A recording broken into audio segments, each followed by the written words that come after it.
The biggest buzz at London Marathon this year wasn't just the racing, it was around Nomeo. It's a performance shot used by athletes like Cole Hocker and Connor Mance. Nomeo is used before their key sessions and races, whether it's breaking the American marathon record or getting a world championship gold in Tokyo. What's also interesting is how widely it's being adopted, because it's not just by established elites. Emerging talents like Sam Ruth, the 16-year-old prodigy, swears by the product and is already making waves. Check it out for yourself at drinknomeo.com, and if you're in Australia or New Zealand, you can find it at Aid Station and The Running Company.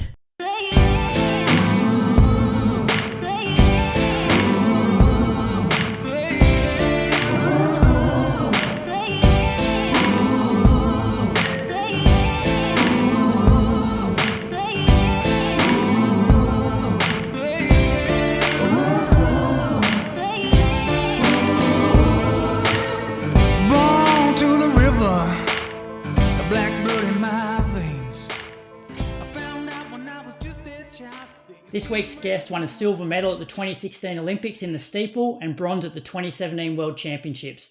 He's the US record holder and has run 9 of the 10 fastest steeple times by an American. Since retiring from the sport, he's joined the Nomeo team over in Sweden. A massive welcome to the Inside Running podcast, Evan Jager. Thank you. Thanks for having me. Super happy to be on and talk shop with you.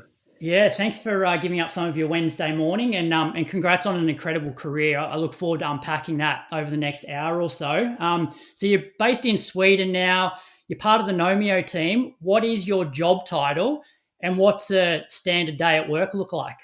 Yeah, job title is athlete relations, but the job titles are kind of, for a lot of people, just like made up a little bit. So the job title doesn't mean all that much, but for the most part, I do work with athletes, whether trying to recruit new athletes to bring onto the team and sign them, or just keeping up relations with the athletes that we do have on our roster.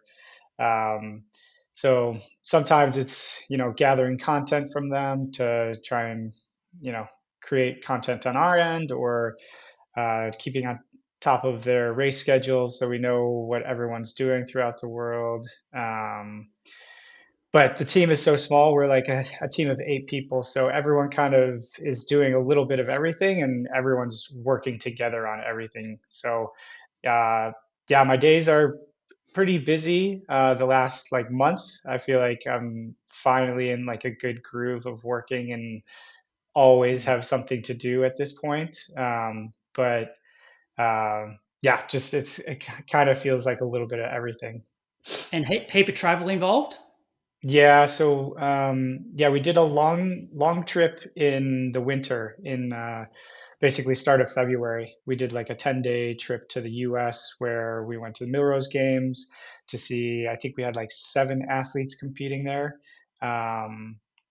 So New York, and then from there we went to Arizona and saw athletes in both Phoenix and Flagstaff, and then we went to Utah and saw a couple of athletes in Utah, gathering content, kind of starting the relationship between us and the athlete.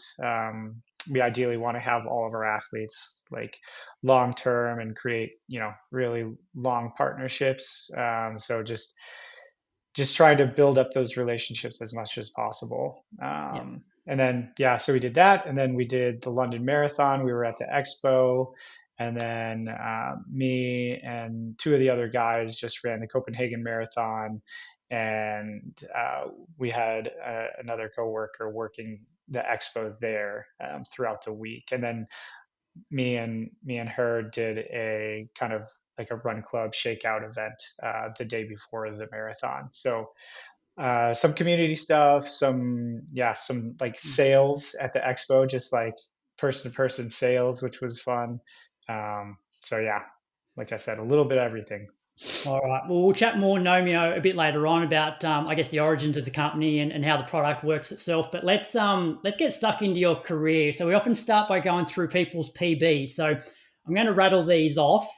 Feel free to include any fun facts or stories along the way. But 1,500 meters, 332.97 back in Portland in 2015. And I had a look, and to put in context, that's when like low 330s was like genuinely world class. You finished 17th, you're ranked 17th in the world that year with the 332.97. Yeah, I think I was ranked number one in the world for like another month after that or something like that, which I was just like, how is this possible right now? Yeah. Then the mile PB, 353 from the Prefontaine Classic in 2014. I noticed there you beat Aussie Ryan Gregson in that race. Yeah, yeah. I mean, he Uh, definitely ran faster than I did over 15 a mile. So I just caught him on an off day, I think. 3,000 meters, 7:35 at the Stockholm Diamond League in 2012, where you finished sixth. Mm. Aussie Collis Birmingham was eighth. Any Yeah, yeah. memories from that one? Yeah, I remember Collis being in that race. And I remember we went out, I think I went out in like 2:35 and then ran like five flat for the last 2K. And that was like, right at the start of my like good at international running. That was my like big breakout year in the steeple and the end of that Olympic year. So yeah, definitely a good race there. But a lot of these PRs are from along like very early in my career. So Yeah, yeah. yeah. 5K 13:02 from the Brussels Diamond League in 2013, finishing eighth, racing the likes of Bernard Legat, Galen Rupp, Hagos Gebruet, who's Mm, still going around. Benny St. Lawrence was in that race. mm. Looking back at it now, 13:02, surely with new spikes, Nomeo, all of that stuff, it's worth a sub 13 minutes in Uh, today's yeah, times. I mean, I definitely had the fitness. Like I felt like when I ran my steeple PB, I think I was like fit enough to run around like 12:50. I think I felt like yeah, really fit right around then. And so yeah, I mean, what if a lot of ifs, ands, or buts, but yeah, I definitely feel like I had the fitness to do sub 13 for sure. Yeah. And then let's talk about your steeple PB, 8 flat 0.45, which is the American record. Paris Diamond League 2015. Race was won by Birech, 758.83. So, no, I reckon you can answer this for me. Does this get more attention than your Olympic silver medal? And do you have to Uh, talk about this race more than your Olympic silver medal? Absolutely. Yeah. Yeah.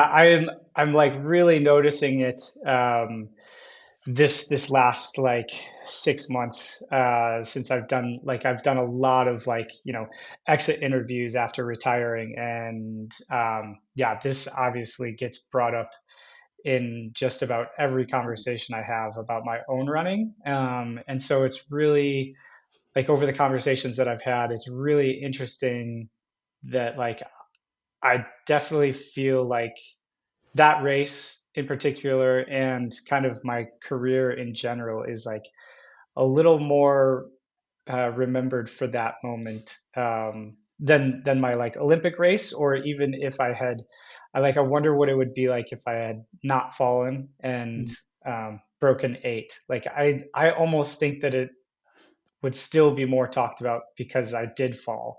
Yeah. So it's very interesting. Definitely talk about it a lot, and yeah, definitely talk about it more than the Olympic silver. So, It's for kind of funny. context, I guess for listeners that don't know, Evan was leading, probably had like between 5 and 10 meters going into the last barrier, clipped it, fell, got up, so close to breaking eight. But it is a PB. So, like, you cross the line, it's like, it's PB, it's fastest you've ever run. You can't be disappointed. At that stage in your career, are you like, oh, it's okay, I'll get sub eight next time? Yeah, I mean, I was disappointed because I just knew that I messed up like such a good opportunity. I was just like, this was like an incredible opportunity to run super fast and break eight. Like, obviously, it was like in my hands and just messed it up. But I mean, that was still pretty early in my steepling career, and yeah, I felt like that was at a point in my career where I was still like on the upward trajectory, and I was like, okay, sucks that I messed it up, but like I'm gonna get it at some point. It's just like a matter of time. Yeah. So that was my thought process, but and then also like coming off of that race and the following seasons, that was like a huge focus for me, and it could have been a bad thing that I was so focused on it, but yeah, obviously didn't wasn't able to make it happen. Yeah, As you're saying, like at that point you're on the up. Like you hadn't won your Olympic medal or your world championship medal. So what was it over those next couple of years that probably stopped you from breaking it? Was it the way the races were set up, the conditions, or you're yeah, too focused on it? yeah. I think the next 2 years, when I would go into some of the bigger Diamond League races, I feel like either like if it was, I guess the ones that I was really well prepared for and really ready to run like a fast race, um, I was kind of the one that was asking for the pace, and we kind of switched over from like a we kind of moved into like a different era of the steeple where like, you know, before 2015, the event was just like completely dominated by the Yeah. Kenyans, and you always had someone that was like pushing the pace, going for a fast time. And kind of from that moment on, it was like Conseslus Kipruto was kind of the top guy, and he was just like a championship racer. I don't think he cared about running fast times. He just wanted to go for wins. And Ken Boy was at the end of his like competitive career, and he wasn't going to be pushing races. And B Wretch had kind of fallen back from where he was in 2014, 2015. And so outside of myself, the top guys were kind of championship racers, and it just like I wasn't able to kind of follow and kind of hang on for a fast race. I kind of had to make it happen myself. Is how that was my Yeah. perception of it. Yeah. One thing I noticed, like you didn't really sort of then step up into 10,000 meters, half marathon, marathon. I was hoping to list a marathon PB Yeah, yeah, today. yeah, You started Copenhagen on the weekend, which, yeah, yeah, you got to about 30 odd K. Reason for not stepping up in distances? yeah. I felt like I went through like a pretty nasty injury cycle, like at the tail end of my career, and it was just hard for me to get in, like to stack years of training. And I think to like I wouldn't have wanted to move away from the steeple and do like a flat event if I wasn't going to be as competitive in that flat event as I was in the steeple. And I feel like with the lack of consistent training, I couldn't really justify that basically. I mean, at that point, like the top guys in the 5 and the 10 in the US were like, they were running sub 13 and 27 minutes. And um, I felt like I, I would have needed like a couple years of solid training to even try to get to that Yeah. level in the flat events. Um, Partially because, I had missed time on and off, and also like the time that I had spent healthy, a lot of that training was geared towards the sequel, which is like, you're just missing pieces to really go after the other events. Yeah. And just briefly on Copenhagen, what was your sort of goal going into the race? Yeah, the big goal was I had a coworker that really wanted to break 230, and so my goal was just to pace like run 230 for as long as I can, and ideally finish and run 230. But I hadn't I honestly hadn't trained for the marathon at all. Um, we sponsored and hosted a road 10K like 2 weeks before the marathon, and I was put in charge of pacing the sub 28 minute group. So I was way more stressed about that pace job than I was the marathon. So kind of all of my training this spring was like 14-minute 5K training, Yeah. to do that pace job. And I was just planning on just jumping into the marathon for fun and like running off of that fitness. So, I mean, pace wise, like everything felt really good in the marathon.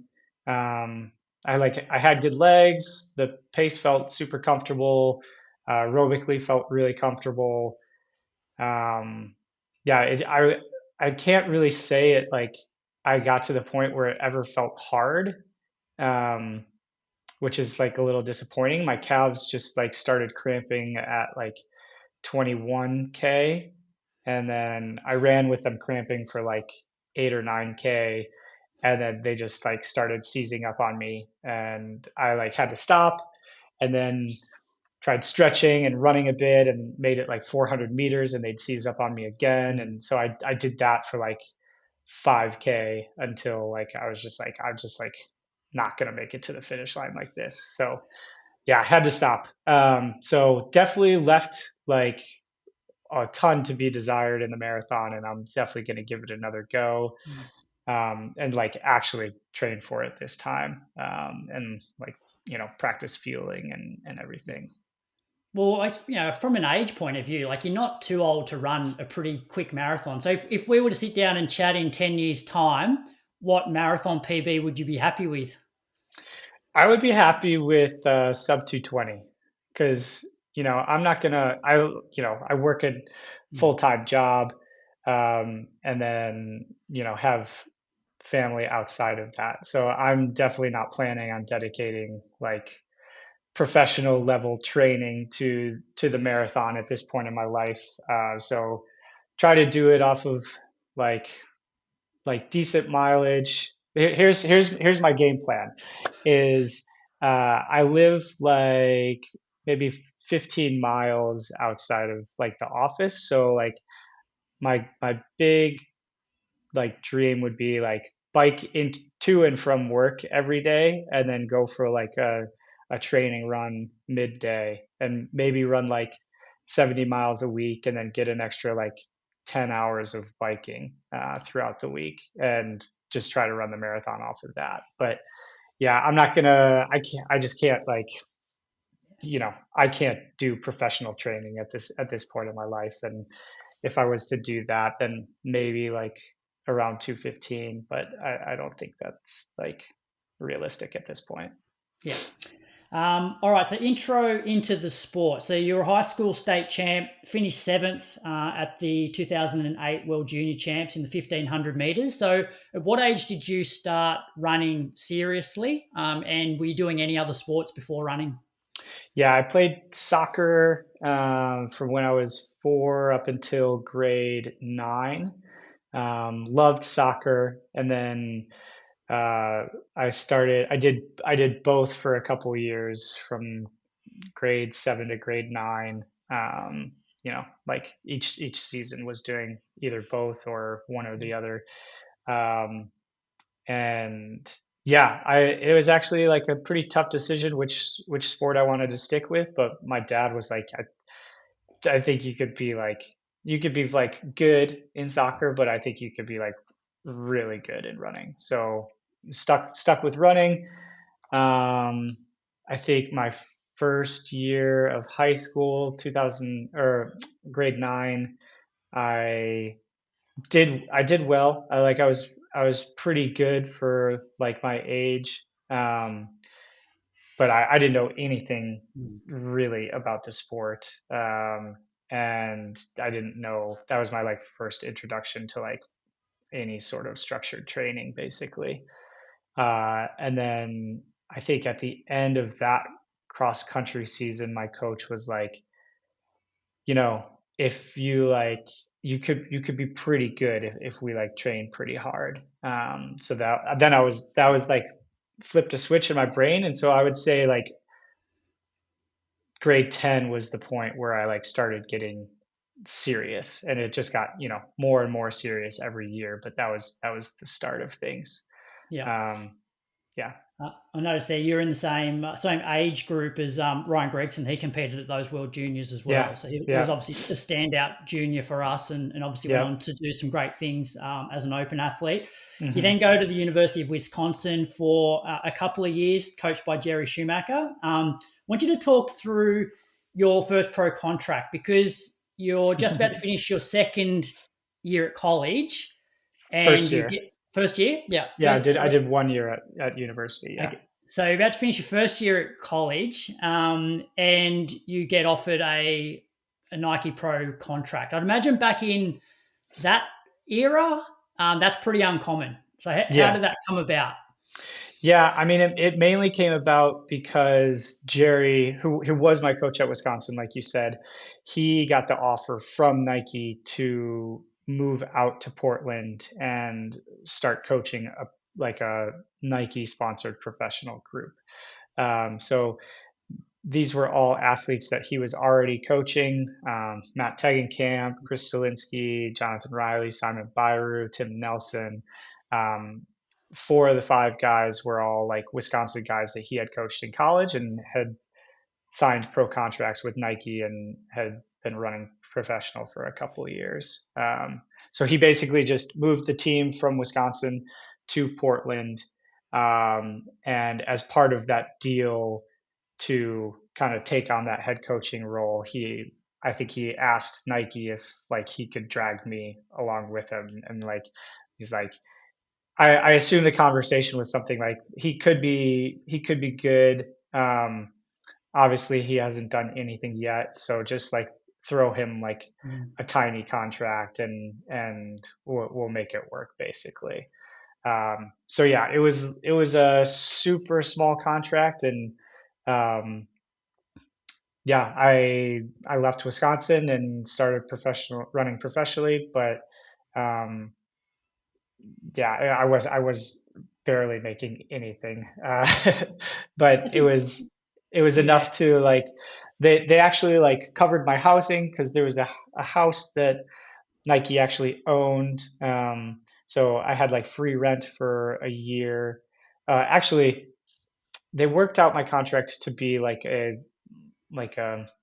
everything that I would get from the university had I stayed. So I had free housing, I had healthcare covered, um, and basically the only expenses that I needed to pay for was like food. yeah. Um, What so about from the education point of view? Because I suppose you got to start thinking like not everybody is lucky and has the career that you had. So were you ever thinking, hey, if I stay at Wisconsin, do my 4 years, get my free education, then focus on the running after that? Did that ever come into play, sort of post running career? they actually offered to like cover my education. So I took a year off after moving out to Portland to just kind of get adjusted to like professional running lifestyle. And then yeah, then I jumped back into classes and I got my degree and everything. And yeah, Nike Yeah. covered those expenses as well. What do you So what'd you study? health studies, physical activity, Yeah. physical education and exercise is what I think what it Yeah. was called. I like That's now that's the I'm yeah. starting to forget. That's the degree I've got here back in Australia. Yeah. Okay. Yeah. So you're 19, you're getting paid to run, you're based out of Nike HQ in Portland, and you're one of the most professional groups like in the world. It's the stuff that young kids dream of. Yeah. Is that what it felt like for you? And what are your first sort of memories of that? You've obviously mentioned some of the athletes that you're training with. Like, yeah, what are your memories of that period? Yeah. Yeah. I mean, I'll never forget like the moment Jerry like offered me the like just the option to move out to Portland. I was still in Madison training for those junior world championships where I competed against Ryan. And I think it was like a week or so after NCAA championships, and I was doing a workout by myself. And after the workout, Jerry was like, what would you say if I asked you to move out to Portland with the team and run for Nike? And I was just like, yeah, of course. Yeah. And like you said, that was my dream at the time. So it was like no brainer to me, at least initially. And then I was like, yeah, I'll do it for sure. And Jerry was like, okay, well, you should probably like talk with your family about it, like think it over before you like make any decisions. And I was like, oh yeah, yeah, you're right. So like we talked it over for a while, but yeah, ultimately I knew, I mean, that was my dream. That was what I wanted to do. I felt like that was going to be best for my running long term. So yeah, it, it all made sense. Mm. In terms of that, like that early period of my career, yeah, like Chris Selinsky was the next youngest guy on the team, and I think he was like 24 when we Okay. moved out there. So I was like 4 or 5 years younger than everyone. Um, so I was definitely like Mm. little brother of the team for like a long time. Like I was the youngest guy on the team for I think 4 years, and we even like brought in a couple of athletes after that first year, and I was like still younger than them. So it was like Yeah. definitely little brother status for a while, which was it was super fun. I had a blast with it, and outside of that, it was just like hard. Like the the level up in training, everything basically. I mean, we did altitude that year. I probably upped my mileage from like 65 to like 85, 90 a week, um, at like longer, harder gym sessions, harder like workouts. Everything was like harder, easy days, everything was harder. So I was just hanging on for dear life for like 9 months, basically. Can you give us a rough idea of what a week of training look like in terms of which days you're doing your sessions, what sessions Yeah. sort of look like, sort of Yeah. thing? Yeah. For the bulk of the year, at least like our base period, we would do like Tuesdays would, or Monday would be like easy running. And at that point, we were basically everyone was doing like at least 70-minute morning runs. So 10, 11 miles, depending on how fast you're running. And then Tuesday was, we eventually got up to like 10 miles of like strength work on the grass. Like, I guess now you would call it like threshold, but it's probably like, you know, faster Mm. than threshold work on the grass. Mile and 2 mile repeats to make up 10 miles of work with 90 seconds rest. You know, 5 minute pace down to like 4:45, something like that per mile. Uh, Wednesday, Thursday were like easy days again, off days. Not off days, but like easy training days. So yeah, another 70-minute morning run. Both days probably. Fridays would have been some years would have been like hills and then track work, with like a 50-minute run beforehand. So you do like 50 minutes, go to the hill, do hills, 2, 3, or 400 meter hills, and that would usually be like um, maybe a mile to 2 miles worth of uphill, and then go to the track and do some faster, like Mm. flat 200s basically. And then Saturday would have been, another easy day, whatever you need to hit mileage, 50 to 70 minutes. And then Sunday would have been like a harder long run. Basically, we would alternate between like an easy or like how you feel long run, which like when you have like a competitive group, it like always ends up getting, I mean, we would routinely be running like 5:30 pace by the end of the long runs. So it was never like an easy one, but it was build into it how you feel. And then the other weeks would be like more structured, where it changes all the time, but sometimes it would be like first 30 minutes you're warming up, building up to like 6 minute pace.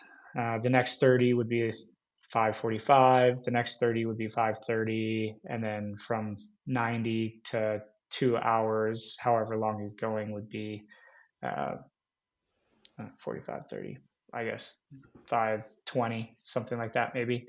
Um, so most most everyone on the team was running at least like 90 miles a week, and sprinkle in doubles however you need to hit mileage. And then we would be doing an hour ish of gym work, 3 days a week: Monday, Wednesday, Thursday. Yeah. Like over the years, like Bowerman have had like the best athletes, and in groups where you've got so many like alphas, was it hard for Jerry to actually control everyone so that every session didn't sort of turn into a bit of a race? That was like the precedent set from like the beginning. So it was, I think we had a really good team culture. It was like competitive, but like measured team culture like the whole time. And I think like the older guys on the team when we started, set the tone, where it was basically like for the most part we weren't really racing or like unnecessarily pushing workouts. Um, well, actually, now I'm now I'm thinking back, and it's not always true. Sometimes we were good, sometimes we weren't. Um, but I feel like it was, if we were pushing, it was never like race effort pushing. It was always just like Mm. pushing to the level of what was like appropriately hard. Yeah. But that was, that's usually only for the fittest guy. So like everyone else might be like kind of race effort, or like a little in over their head. But for the top guy, like that was usually just like appropriately hard.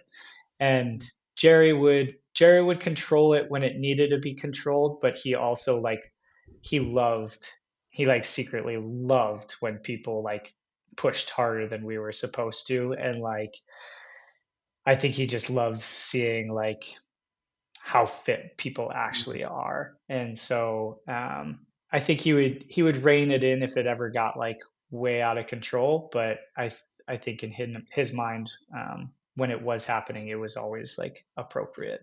Yeah. Yeah, and look, the group had really good success. Like not long after the group was formed, that would have been when Chris was the first American to break 27 minutes. That would have been probably the year after. Yeah. First Um, non-African. yeah, yep. And Yeah. then three training partners, yourself, Chris, and Matt Teagenkamp, go 1, 2, 3 at the US trials to make the 2009 World Champs in the 5K. Yeah. Um, so obviously, groups doing really well. Why then the steeple? At what point did the discussion come about going to the steeple when you're making world championship teams for the 5K? Yeah. Yeah. So I made the '09 team in the five, and then I got a stress fracture in my navicular in 2010, and I had to have surgery for it. And so I was out for like I didn't run for 6 months, and then like started running again at the start of 2011. So 2011 was kind of like a wash year basically for me. And then going into 2012, we were basically just kind of thinking, okay, like what's the best way to get on to the Olympic team? Obviously Olympics is a big deal. So um, I I think like in the back of my coach's minds, steeple was kind of always an option for me, because one of our coaches, Pascal Daubert, was a former Olympian in the steeple, so he had a good eye for the event. He knew training and technique and strength and everything.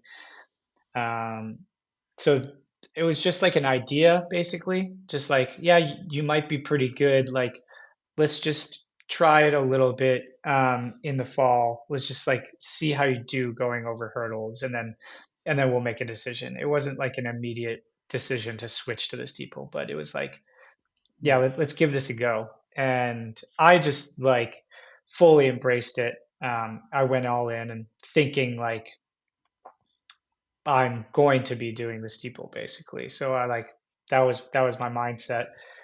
And yeah, the hurdling, the technique stuff came super naturally to me. I think like after 2 weeks, I felt like a natural, and then every following session and eventually workout just got better and better, and I just got more and more confidence with it.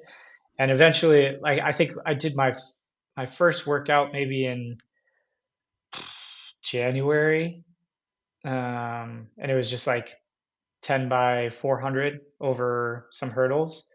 Um, and it went better than like any of us were expecting. Uh, so then we were kind of like, okay, like I think this is going to be the way to go. So we just, yeah, Yeah. we just dove in, and then, yeah, the rest is history. Yeah. And debuted in 8:26. Was that, were you stoked with that time or like wanted to go faster? I don't think I'm pretty sure I did not have like a time goal going into it. Yeah, I honestly can't remember what my expectations were. Just like try the event basically. Mhm. And I mean, I think based off of like how workouts were going, I don't think we were like surprised with the time that I ran, Yeah.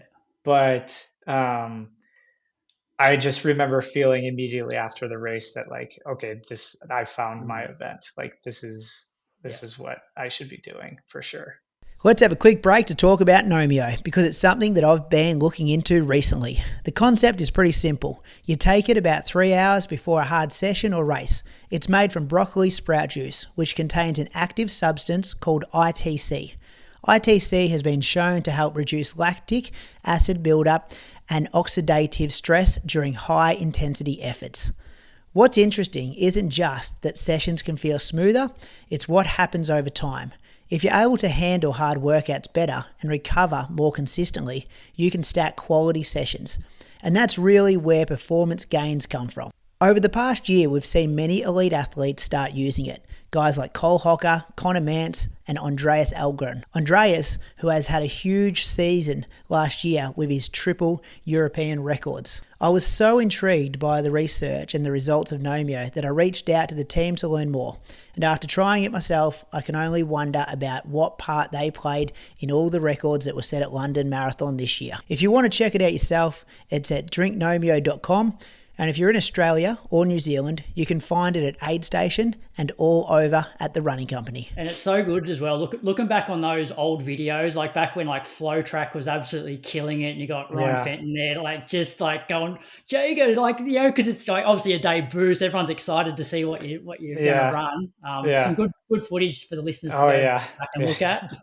Yeah. um, all right, so let's talk about your Olympic experience. So I just want to set the scene in the lead up to the 2016 Olympics. So at the 2012 Olympics, you finished sixth, and then you're fifth and sixth at the previous two World Championships. Hmm. So you're sort of knocking on the door of a podium for that sort of 4 years leading up. Yeah. Going into 2016, what was an acceptable result for you? Uh, Medaling for sure. Yeah, Yeah, because 2015, even though I finished sixth, that was like a huge disappointment because that was coming off of the Paris race where had I like stayed on my feet and finished the race without falling, I would have been the world leader even at the end of the season. Um, I I feel like going into those world champs, I was like a partial favorite to like win. So not medaling there was like a huge disappointment. So yeah, starting the training for the 2016 year, all I thought about every single day was medaling at the Olympics, and it was, yeah, that was that was the only thing that was going to be acceptable, basically. Yeah. Um, And was there anything that you learnt in those, the previous Olympics and those previous two world championships that you put in practice to make sure that you were on the podium and not just missing it? yeah, it was, I think for me, it was just getting stronger and stronger and stronger. I realized like the, yeah, the previous three championships, London and then Moscow and then Beijing, were all like somewhat slower. I guess Moscow was like decently quick, but like slow enough races that it came down to a pretty big kick. And each time we got to the last 300 meters of those races, it was like pretty obvious that like I could not match the level of kick that Kemboy or Concessless or some of the other guys had. It was just like a skill that they were just so good at, and I just couldn't respond. And so I just wanted to keep getting as strong as possible and make the race like as hard as possible to just drop everyone basically. So that was my main focus. I would be like, in workouts with my teammates that are, all good, like 5K, like world class, like 5K guys. And if I was leading a rep, I would be like doing like mental imagery of having like the like Concessless and Kemboy and B-Rech like right behind me and be like trying to drop them in workouts essentially, because that's just like where I needed to be going into the Olympics. So yeah, that was my mindset, and just make it as hard as possible. And did you feel the pressure in these major championships, knowing that you were one of the top guys in the world and there was probably an expectation of you medaling? Did you feel that pressure and how did you deal with it? Yeah, I mean there was pressure, but I feel like it was never. Um, it wasn't something that like I didn't want for myself, so it didn't. It wasn't like I didn't really see it as like added pressure. It was just kind of like these were my goals and I wanted it really bad. Like it wouldn't have mattered if like no one, it wouldn't have mattered if like anyone watched the race. Like I was still gonna put the Yeah. same kind of mental energy into those races, and it was just kind of there. But I did feel it, but I wouldn't say it added anything like negative to me, because those were my own goals, and I like I did probably helped that I like did feel confident going into those races. So it was just, yeah, it was just kind of there. I think if I was like in a place where I was like, ooh, I don't know if I'm fit enough to do this, and then started thinking about like the outside pressure, that might have played an effect. But for where I was at, it didn't really bother me. So, a year after the Olympics, you then win a bronze medal at the World Championships. I now want to touch on, I guess, the latter part of your career where the injuries, sort of, that sort of 2018 to 2021 period. Um, how many times during those 3 years did you think about retiring? You've won an Olympic medal, you've won a World Championship medal. What kept you going? Yeah, I thought about retiring a few times. First was like spring of 2019. After the initial injury, I was kind of accidentally running on like a stress, or like a fracture in my foot for like 6 months. So that was like the start of the injury cycle for me. And running on pain and like developing compensation stuff was just very stressful. So I was just like, I'm not enjoying this at all. Like maybe I would just retire. But I think what kept me coming back was the fact that like I just felt deep down that like if I was able to get healthy again, I could still get back to running at like a top level. And um, maybe like that means like medaling at another championships. So I just couldn't give it up. I knew deep down that there was still good running in me. I just needed to stay healthy, and um, yeah, and also like I like the previous like chunk of my career was like completely injury free for the most part. Like I was injured in 2010, but from like 2012 to 2018, basically, I mean, I'd have stuff pop up, obviously, but no major injuries. And so I thought it would have been like kind of a cop out to like at the first sign of like real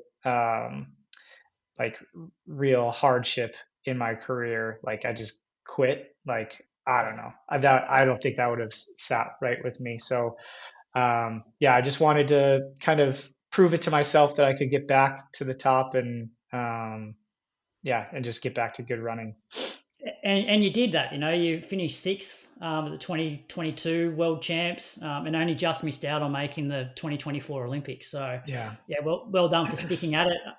You touched on your longevity in the sport. I had a look at your World Athletics profile, and other than 2019, there is a result for every year between 2006 and 2025. You won 7 straight national steeple titles. What do you put that longevity down to? I think love for the sport is a big part of it. I just love running and love the sport, and um, obviously I had a lot of support throughout my career, whether it be coaching or physio or support from Nike, and I was fortunate enough to be sponsored by Nike my entire career, 17 years, and um, it would have made it a lot easier to stop earlier if like Nike decided to drop me or not resign me, or like a shoe company didn't want me. So um, definitely fortunate and blessed to be in the position where like I had a contract available that whole time. So that helps a ton. Um, but I think mostly just like love for the sport, and I think all I was just very, very focused on always trying to do things like the right way and take care of my body, and sleep when I like scheduled structured sleep, eating, and I just tried to do everything the right way. Not like 100% of the time. I'd go out for beers and stuff, but Yeah. like 99% of the time I feel like I was doing things the right way. And looking back on the way that you trained, and just seeing over the last few years how like the depth in the sport and the times that people are running, is there anything that you would have changed about the way that you trained now looking at the way people are training now? Not for like the time that I was in, because I don't remember knowing anything about like double threshold training until like COVID, basically. So it's hard for me to say, oh yeah, I would have done double threshold training my whole career, because I wouldn't have at the time. But I think it would be fun to have like been able to try see what that would have been like to do that style of training my whole career. Um, yeah, I think up until my injury, I wouldn't have changed anything. Um, I think with my injury, I would have handled that like way differently. I would have not been as dumb and stubborn, and I would have like made sure to get the right help and do things the right way, to get healthy and just kind of avoid all of that whole mess. Because I think the back half of my career would have looked a lot different had I not gone down that road, basically. Yeah. And you're in a unique position with your career in that when you first started, super shoes, super spikes weren't around. And then back Yeah. end of your career, the shoes and spikes came in. How did that change? I don't know, your performances or training. Did it change anything for you? Did you notice a difference?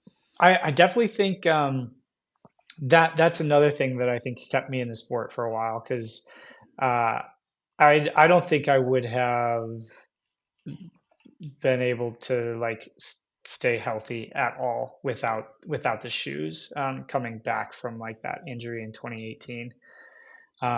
I do remember, like, I don't remember what year this was, maybe 2022 or 23.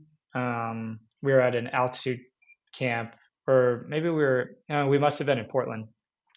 And, you know, I was healthy at the time, and we had like a speed session coming up, and I was just like, like, man, I remember the old spikes being like so nice. Like, there's no way the spikes today are like that much better. So I brought out my old spikes for like this speed session, and I I did one 200 in the old spikes, and I was like, I can't do this anymore.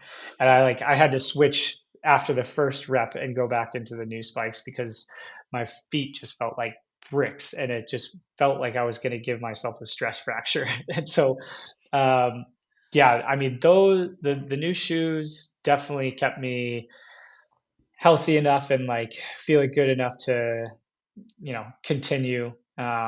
So I mean, they definitely make a difference from that standpoint. And yeah, I mean, I just think that they give you the ability to get more training in and come off of that training feeling better.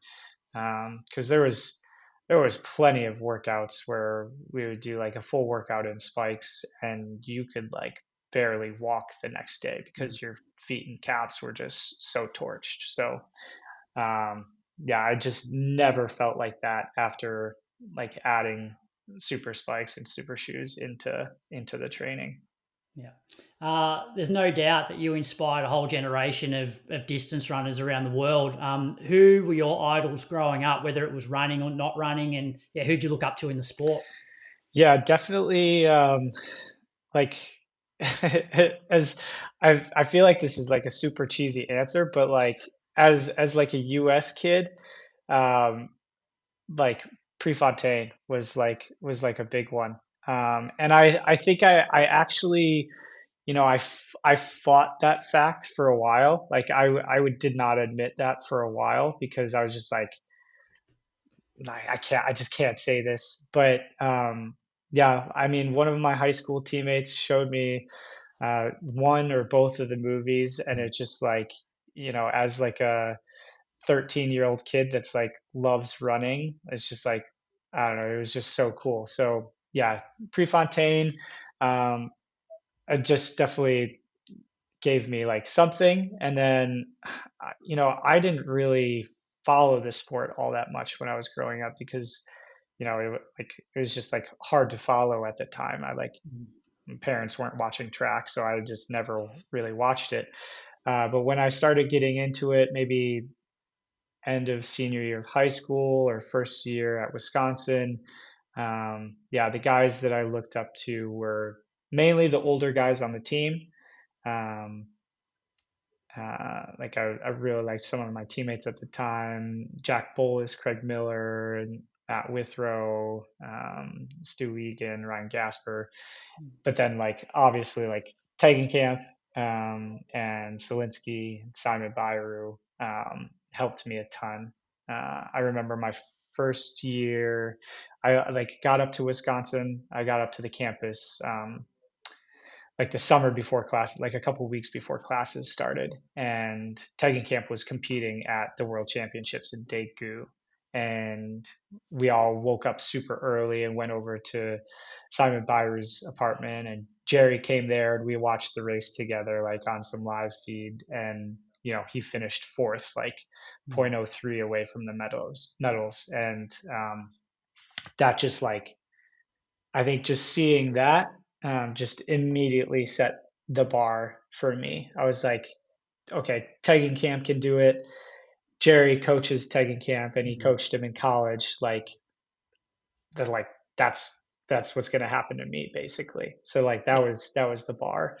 Yeah, so I looked at Teg and Selinsky and Simon a lot, especially my like first year pro. So I wouldn't really say like I like idolized anyone in the sport, but just like, looked at what they were doing and tried to emulate them. And then also, like I said, we were talking earlier, I thought Craig Mottram was like super cool. His like interview post Prefontaine, I think it was the pre-classic 2 mile, where he's just like, it just comes down to the size of your balls, really. And I was just Yeah. like, this guy is so cool. So yeah, I looked up to him a bit too. Just quickly on some Bowerman things, like to show how solid your group has been, like during that COVID period, like you were Hmm. having these intra squad meets that were actually like, it's on World Athletics, the times all count. Hmm. Setting up 4x1,500 meter relays to Yeah. try and take down world records. And actually, the women did break the world record, didn't they, in the 4x15? I'm pretty sure. Yeah, I think so. I mean, we both set records. I think we still have the American record. So yeah. So where did this idea come from?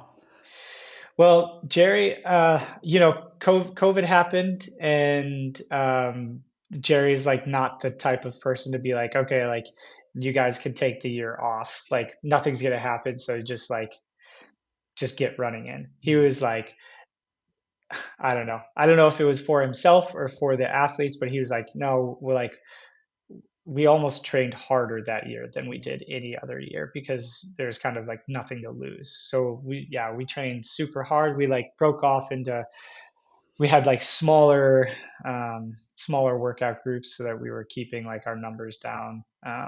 But yeah, we worked out super hard, and we even went up to altitude and did like an altitude trip. And he's like, I want to get something out of this year.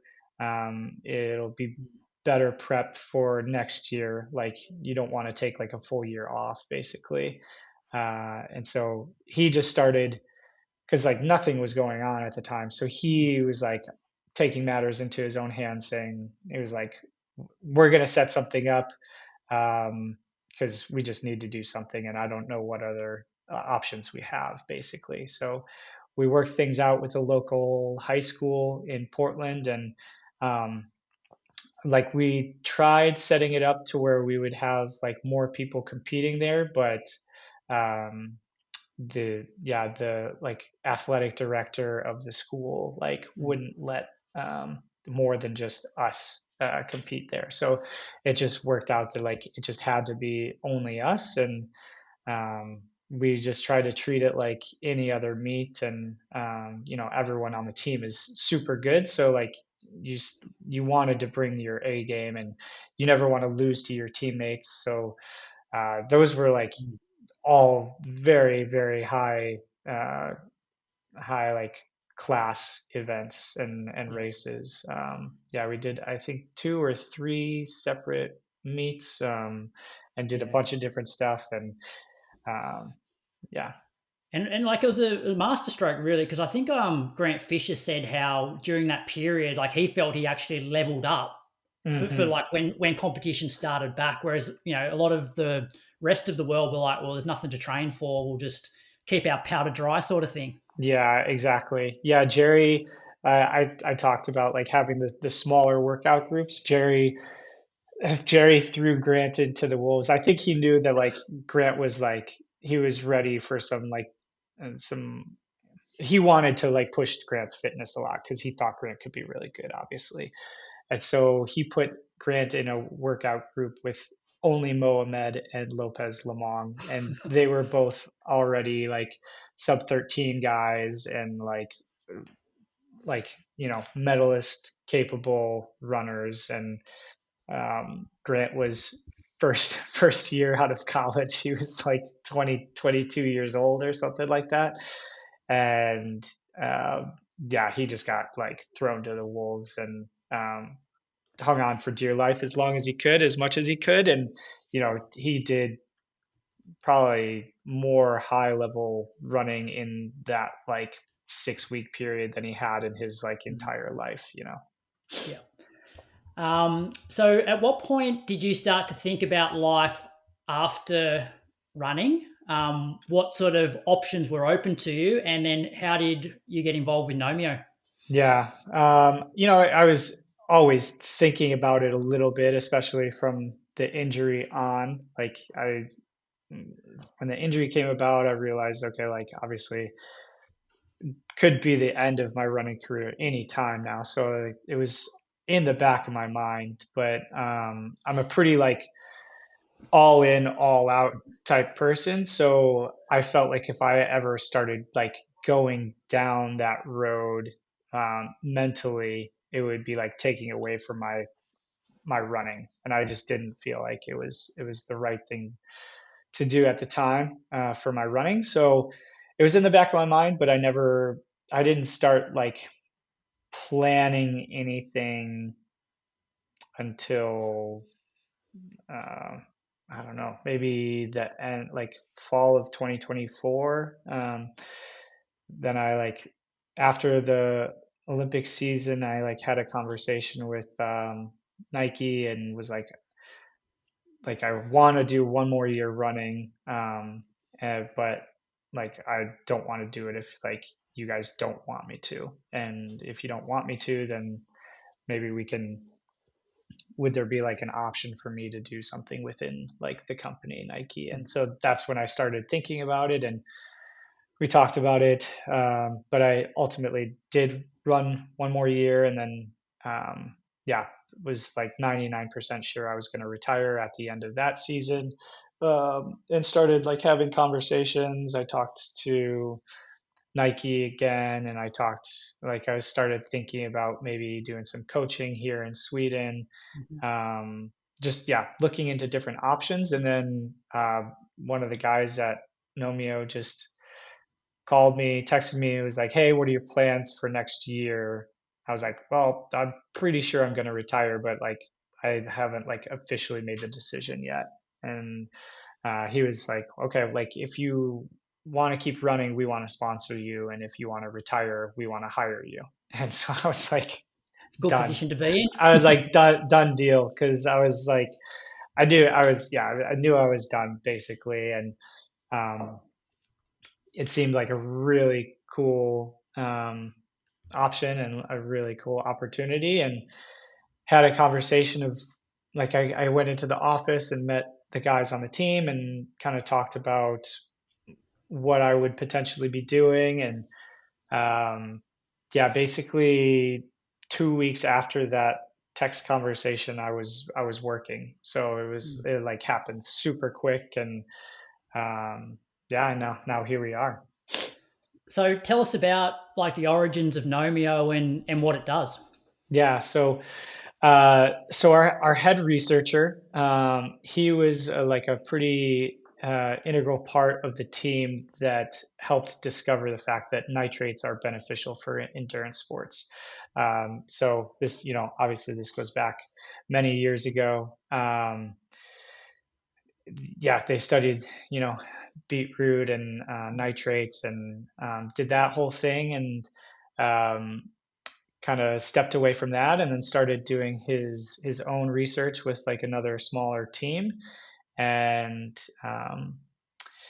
yeah, I don't know if he I think the way it works out is he knew that ITC was kind of beneficial for a lot of different things, and knew that it had something to do with stress. So his initial study was basically like an overtraining study where he put athletes through like a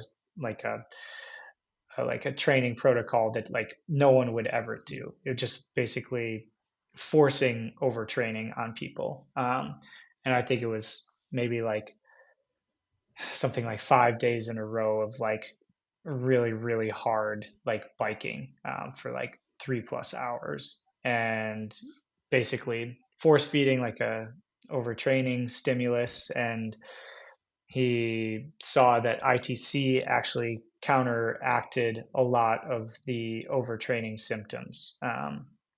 So that was like his like, okay, cool, like this helps athletes to like not overtrain. And so that was the birth of the idea. And so he did more and more tests, and along the way he um, he discovered all the benefits that ITC has with endurance sports specifically, because he's got like an endurance sport background. He does, I think he did triathlons, and he bikes all the time, and he runs, and so yeah, along the way he found like it reduces lactate, it reduces oxidative stress, it regulates blood glucose levels, and it amplifies training adaptations.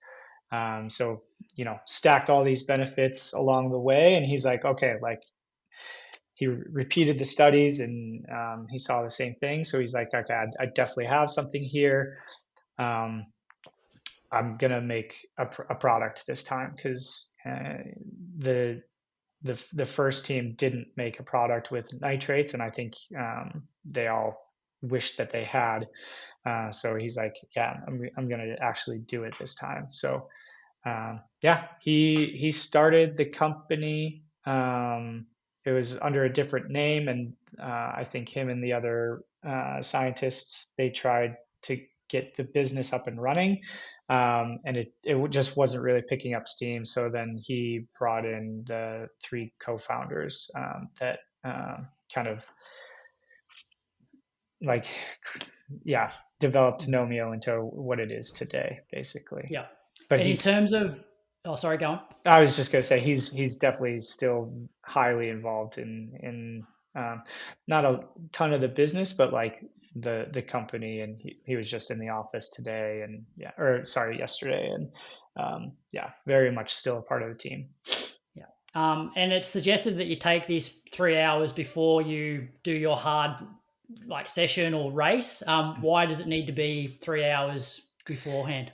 Yeah, so ITC actually, it works in the body where uh, it works as like a pro-oxidant. So you take a shot, and it, uh, long story short, it like stresses the body enough for the body to turn on like a cycle to counteract those effects. So um, yeah, it takes a little while for like the process to fully take effect and start giving you the benefits. So basically just causes your own body to produce these natural effects.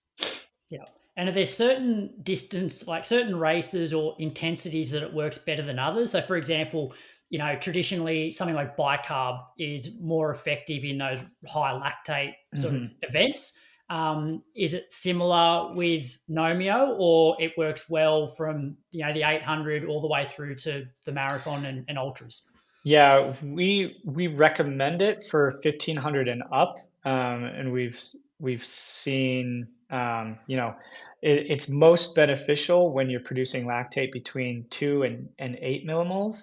That I think that's just the lactate reducing effects. There's obviously the other benefits that are helpful for the longer events, but we have a lot of good feedback from like ultra runners, trail runners, stuff that's like triathletes, Ironmans that are going on 10, 12 hours long, and then all the way down to the 8. I mean, honestly, we've had people in the DMs, like 100-meter sprinters, saying that they feel so much better using Nomeo. So we obviously haven't tested that, but yeah, we think 1500 and up, and like I think I think there's enough science to make claims for benefits for just about anything, but I think there's like different benefits for the different events. Like obviously the more stable blood glucose is like way more beneficial for a marathon or a triathlon than it is for an 800 or a 1500, but the reduced lactate would be more beneficial for a 1500 or an 800 than it would be for an ultra marathon. And if, say, we've got a 3 hour marathoner, like the event, the length of that event is obviously way longer than a 5K. and you're suggesting take it 3 hours before a race. Mm-hmm. Should a 3 hour marathoner maybe take it a little bit closer to the race than 3 hours? Because I guess at the end of the marathon, that's 6 hours after they've taken it. Yeah, you can take it up to 2 hours before the start of a race, but so you get the full benefits 3 hours after you take it, and then you still get 50% of the benefits another 6 hours after.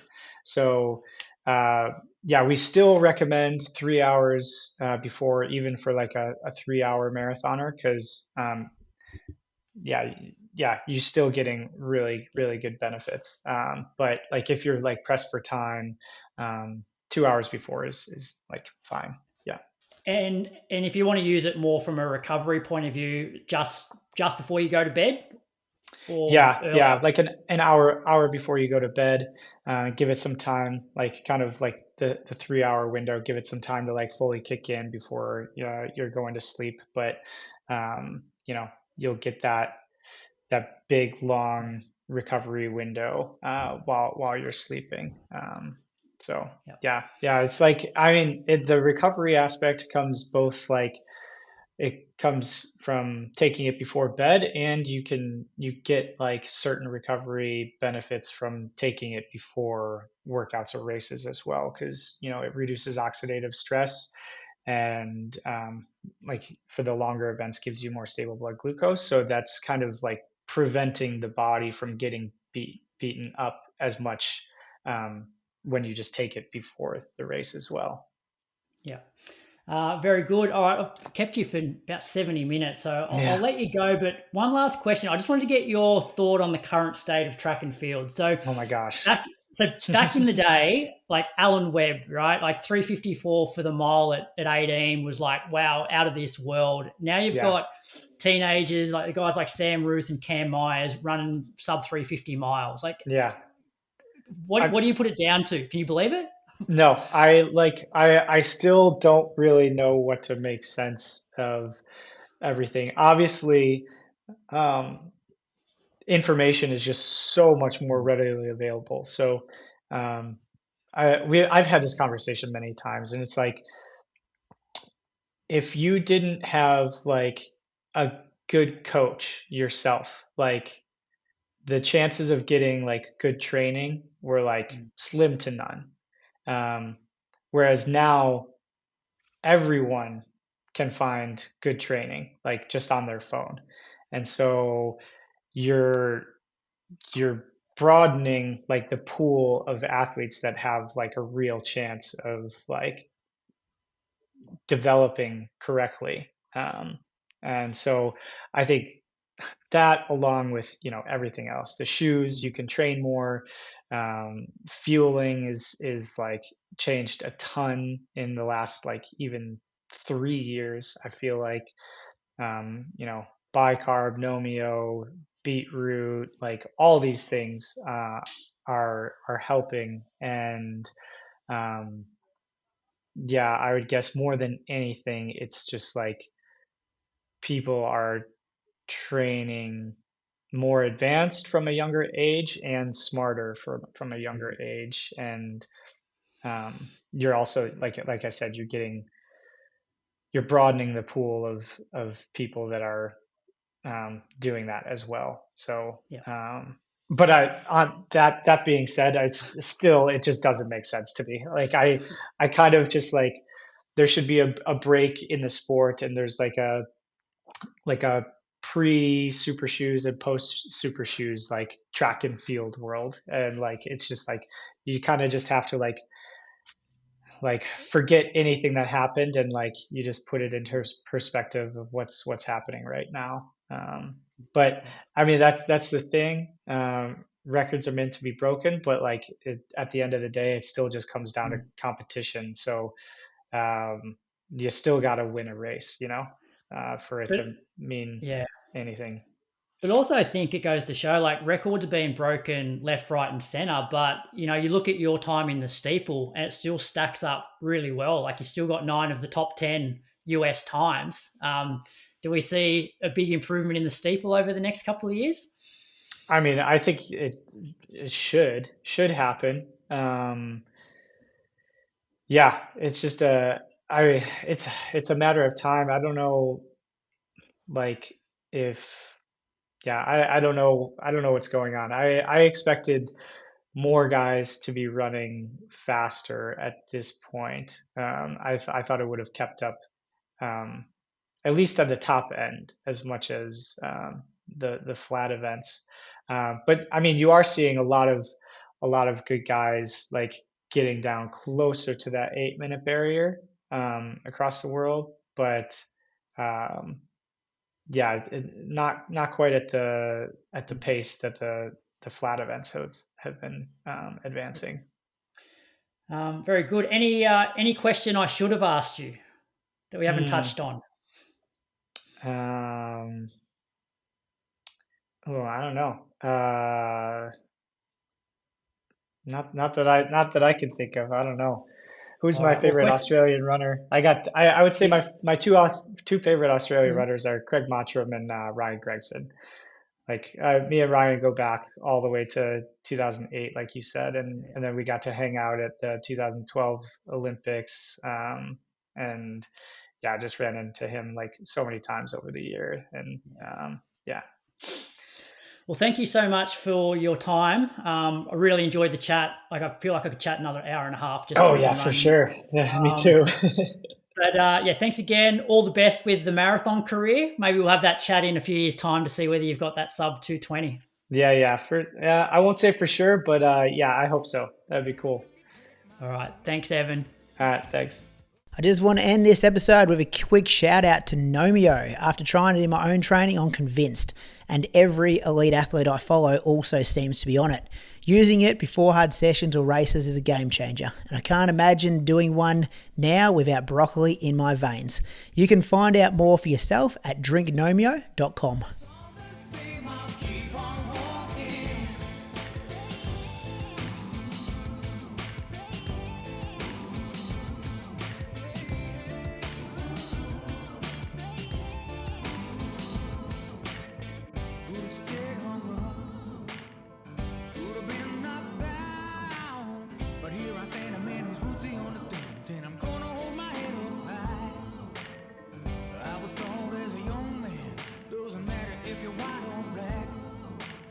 Show love to everyone you meet.